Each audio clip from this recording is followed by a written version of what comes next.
देखो दोस्तों, दूसरी जो धुरंधर थी यानी कि पार्ट 2 जो थी ना, वो भी 1600-1700 करोड़ रुपए अब तक कमा चुकी है।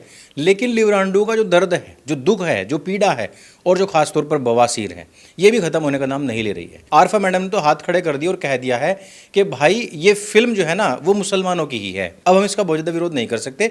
जितना हमने विरोध करना था ना, उतना ही ये हमें निरोध लगा करके पेल चुकी है। दोनों पार्ट ने मिलाकर के 3000 करोड़ से ज्यादा का बिजनेस कर लिया है। अब इन्होंने दूसरी मॉडस ऑपरेंडी क्या अपना ली है? अब इन्होंने ये कहना शुरू कर दिया है कि भाई ये तो पूरी की पूरी फिल्म ही इस्लाम के ऊपर है, मुसलमानों के ऊपर है। इसमें तो एक भी हिंदू नहीं है, इसमें तो एक भी तिलकधारी नहीं है, इसमें तो एक भी जनेऊधारी नहीं है। तो फिल्म एक्चुअली मुसलमानों के बारे में बात करती है, इसलिए इस फिल्म को हम ओन करते हैं। धुरंधर 1 का नंबर 1 रीजन जो हिट होने का था वो था एवरीथिंग अबाउट दैट वाज मुस्लिम। मुस्लिम कपड़े, मुस्लिम डायलॉग, मुस्लिम म्यूजिक, सारे कैरेक्टर्स मुस्लिम। मतलब आप मुसलमानों के नाम पे खा रहे हो, आप बेरोजगार हो जाओगे, आपको खाना नहीं मिलेगा। फिल्में तो भूल जाइए आपकी कौन सी हिट हो रही हैं। थूक के चाटना किसे कहते हैं, वो आज पूरे देश ने देख लिया। और मैं मानता हूं कि इतना आशावादी तो लोगों को होना ही चाहिए। मुझे याद है जब मेरे 2 मिलियन सब्सक्राइबर हुए थे ना, तो मुझे एक मुसलमान का फोन आया और उसने कहा कि भाई तुम भी तो हमारे ही हो। तो मैंने कहा भाई वो कैसे? तो उसने कहा कि अगर हम आपके नाम का AN उठा करके KUR के बाद रख देते हैं तो सीधा सीधा कुरान बन जाता है। तो आप तो कुरान का ही काम कर रहे हो। अब हमें आपसे नफरत करने की आवश्यकता नहीं है। हमें अल्लाह ने बता दिया है कि अंकुर भाई का जो कुरान के ऊपर इंटरप्रिटेशन है वो ही सबसे अच्छा है। अब हम ये मान करके बैठ चुके हैं, अब हमें आपका विरोध करने की आवश्यकता नहीं। देखो कितनी मजेदार बात है, इस्लाम के लोग जो हैं उन बेचारों के अंदर इतनी ज्यादा एक्सेप्टेंस है कि वो जिस चीज का पहले विरोध कर रहे होते हैं, जब उसको नहीं रोक पा रहे होते हैं, और जब उसका STSJ भी नहीं कर पा रहे होते हैं, और जब उसकी ग्रोथ भी नहीं रोक पा रहे होते हैं, तो फिर वो क्या करते हैं? फिर उसको ओन कर लेते हैं। अरे ये तो हमारा ही है। जैसे भगवान श्री राम के बारे में यही बात थी कि जब वो उनका विरोध करते करते थक गए तो इन्होंने क्या कहा कि वो तो हमारे नबी हैं। इनके खिलाफ भी जो है फतवा जारी होना चाहिए कुफ्र का। और ये काफिर है, जब ये श्री राम को नहीं मानते हैं तो ये भी काफिर है। श्री राम हमारे पूर्वज थे, महापुरुष थे, हमारे नबी थे, उनको मानना होगा। इसी तरह से भगवान मनु महाराज के बारे में, भगवान शिव के बारे में मुसलमान कह चुके हैं कि वो तो हमारे आदम थे।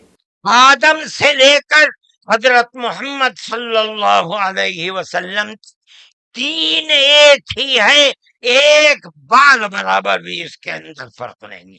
तो जब इतना अच्छा माहौल बन ही रहा है, आखिरकार मार्च खत्म हो ही चुका है, तो इस खुशी में क्यों ना हम एक और सेलिब्रेशन कर लेते हैं। और वो खुशखबरी है धुरंधर को जो 14 अवार्ड मिले हैं। अब ये 14 के पीछे भी एक बहुत बड़ी साइंस है, क्योंकि जितने भी अभी तक धुरंधर को लेकर के वोकिज्म के 14 बन रहे थे। धर साहब फिल्म बनाइए, पॉलिटिकल प्रोपेगेंडा मत करिए। इस तरह की नफरत भरी खराब फिल्मों से जो आपको जहनी मरीज बना सकती हैं। जितने भी इस्लामिक देश जो इस फिल्म को बायकॉट करके जिहादी के 14 बन रहे थे, या इस देश के अंदर रहने वाले जितने भी इस्लामिक लोग इस फिल्म को पहले प्रोपेगेंडा बता रहे थे, लेकिन अब इसकी इनकम को देखते हुए उसको खुद को इस्लामिक कल्चर का प्रमोटर बता रहे हैं, वो सारे के सारे मदरसा छह 14s, इन सब की जली हुई तशरीफ पर ये 14 अवार्ड बरनौल लगाने का काम करेंगे। तो चाहे बेस्ट डायरेक्टर हो आदित्य धर को मिला, बेस्ट सपोर्टिंग एक्टर जो है वो अक्षय खन्ना को मिला, बेस्ट एक्शन के लिए सी यंग होक को मिला है, बैकग्राउंड स्कोर के लिए शाश्वत सत्वे को मिला है, बेस्ट कोरियोग्राफी के लिए विजय गांगुली को मिला है, बेस्ट सिनेमाटोग्राफी के लिए विकास नवलखा को मिला है, बेस्ट कॉस्ट्यूम के लिए स्मृति चौहान को मिला है, और उसके बाद में बेस्ट डायलॉग के लिए भी आदित्य धर को ही मिला है, बेस्ट एडिटिंग के लिए शिव कुमार वी पणिक्कर को मिला है, बेस्ट हेयर स्टाइल के लिए प्रीतिशील डिसूजा को मिला है, बेस्ट प्रोडक्शन डिजाइन के लिए सैनी एस जोहराय को मिला है, बेस्ट साउंड डिजाइन के लिए विश्वदीप चटर्जी को मिला है, बेस्ट स्पेशल इफेक्ट के लिए रेड चिलीज VFX को मिला है। अभी जो रेड चिलीज है ये असल में शाहरुख खान के मालिकाना हक की एक कंपनी है, लेकिन शाहरुख खान इस फिल्म को पैसे कमाने के लिए तो कह दिया होगा हाँ इसको दे दो, बस करवा लो काम। लेकिन भाई की इतनी जली, इतनी फूकी, इतनी फटी पड़ी है ना कि उसकी जो फिल्में आने वाली थी, उन फिल्मों के अंदर जो बार बार दिखाया जा रहा है कि एक आर्मी पर्सन होता है, उसके साथ में डिचिंग होती है और उसके बाद में वो एक खलनायक बन जाता है, उसके बाद में फिर कोई पठान, कोई साला कबीर खान आता है, कोई साला कैप्टन दानियाल खान बन करके आता है, और जितने भी हिंदू कैरेक्टर्स उसमें होंगे या तो बेवकूफ होंगे, या वो हास्यास्पद होंगे, या फिर विलेन होंगे। यहीं पर धुरंधर फिल्म दिखाती है कि यहां पर भी एक आर्मी पर्सन था, उसके साथ में भी इस प्रकार का न्याय होता है, लेकिन वो तुम्हारे मैं हूं ना। अभी और कितना इंतजार? आज बरसों में पहली बार पाकिस्तान ने हमारी तरफ दोस्ती का हाथ बढ़ाया है।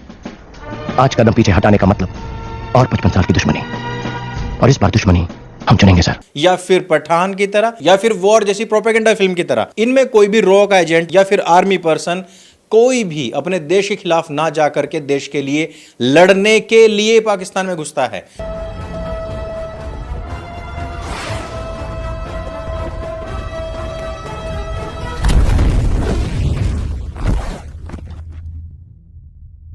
एक महीने तक मैं कोमा में था, पर ऐसा एक दिन नहीं निकला जब कोई ना कोई उस गांव से मिली जिंदगी की दुआ ना मांगा।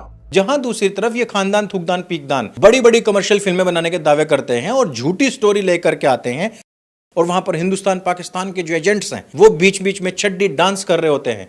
वो सारा का सारा प्रोपेगेंडा धो दिया है इस अकेली फिल्म ने। वही अक्षय कुमार, वही इमरान हाशमी, वही अजय देवगन, वही ऋषि कपूर, ये सारे के सारे एक्टर जो मिल करके बड़े साहब करके ये जो बड़ा नैरेटिव बना रहे थे, जो दिखा रहे थे कि भाई वो तो लार्जर देन लाइफ बंदा था, मुंबई का डॉन था, वो सारी चीजें ना इस एक फिल्म ने यूं चुटकी बजाते हुए उड़ा दिए हैं।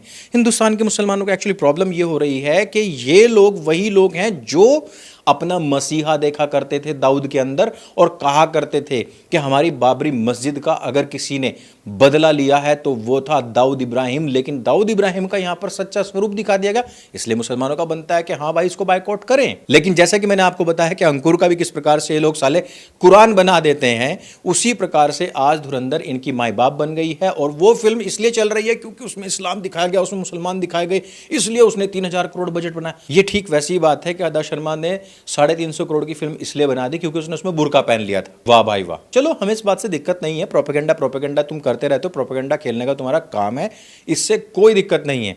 लेकिन अब तुम लोगों की असलियत सामने आने लग गई है।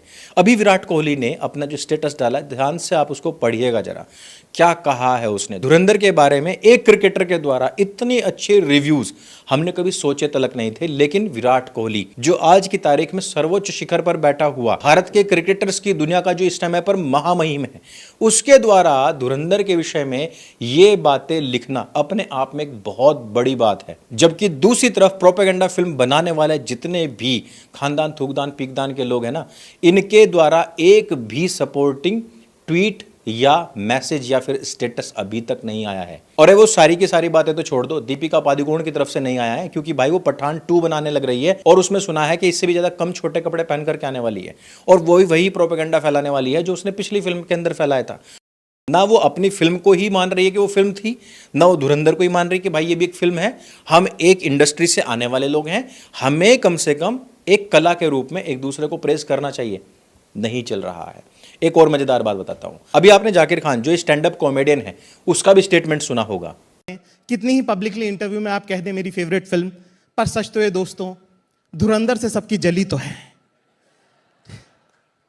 देखिए बम फिल्म में फूटे लियारी में, पर धुआं हुआ है बांद्रा से जुहू में।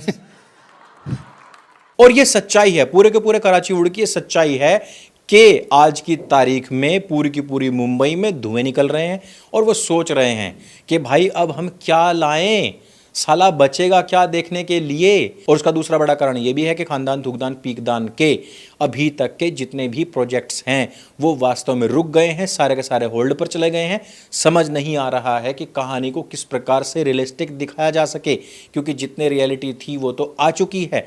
और जो देश के अंदर घटनाएं घटित हो रही हैं और जिसमें कि वास्तव में लोग पकड़े जा रहे हैं, उन सब के अगर वो नाम दिखाने लग गए, वो वास्तविक नाम यदि सामने आने लग गए, देश के अंदर जो गैंगस्टर लोग हैं जिन्होंने देश को वास्तव में भय और आतंक के साए में धकेला था, अगर उनके नाम बाहर आने लग गए, भाई अतीक अहमद तो एक ही नाम था, उसके अलावा तो बहुत सारे नाम हैं। अगर इन लोगों के कैरेक्टर जोड़ करके और उनके जो काले कारनामे उनको जोड़ करके अगर तुम स्क्रिप्ट बनाने भी लग गए ना, तो मैं कह रहा हूं कि बड़े साहब की तरफ से फंडिंग तुम सबकी रुक जाएगी। इसलिए पूरा का पूरा जो कराची वुड सन्नाटे में है, किसी के मुंह से एक शब्द बाहर नहीं निकल पा रहा है। और इसी कारण से धुरंधर अभी दिसंबर में आती है और एकदम से 14 अवार्ड ले जाती है। और ये केवल एक ऑर्गेनाइजर के द्वारा दिए गए अवार्ड हैं, अभी बहुत सारे अवार्ड बाकी हैं, अभी तो उनमें भी नॉमिनेशंस जाएंगे और वहां से भी आप देखेंगे और कितने अवार्ड ये फिल्म पाती है। और अभी तो 18-19 दिन ही हुए हैं और उसी में 1700-1800 करोड़ कमा भी लिए हैं।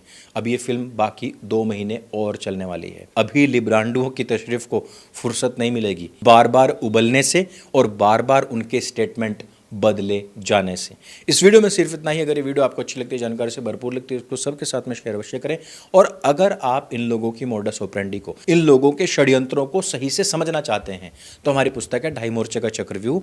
यह अभी अपने वास्तविक मूल्य से काफ़ी कम प्राइस यानी कि 399 पर, प्लस उसी के साथ में इतने ही मूल्य की एक पुस्तक बिल्कुल निःशुल्क, बिल्कुल फ्री मिल रही है। प्लस दोनों की दोनों जो पुस्तकें हैं वो पूरी तरीके से डिलीवरी फ्री आप लोग घर बैठे प्राप्त कर सकते हैं। मेरे संग बोले सत्य सनातन वैदिक धर्म की जय। जय हिंद, वंदे मातरम।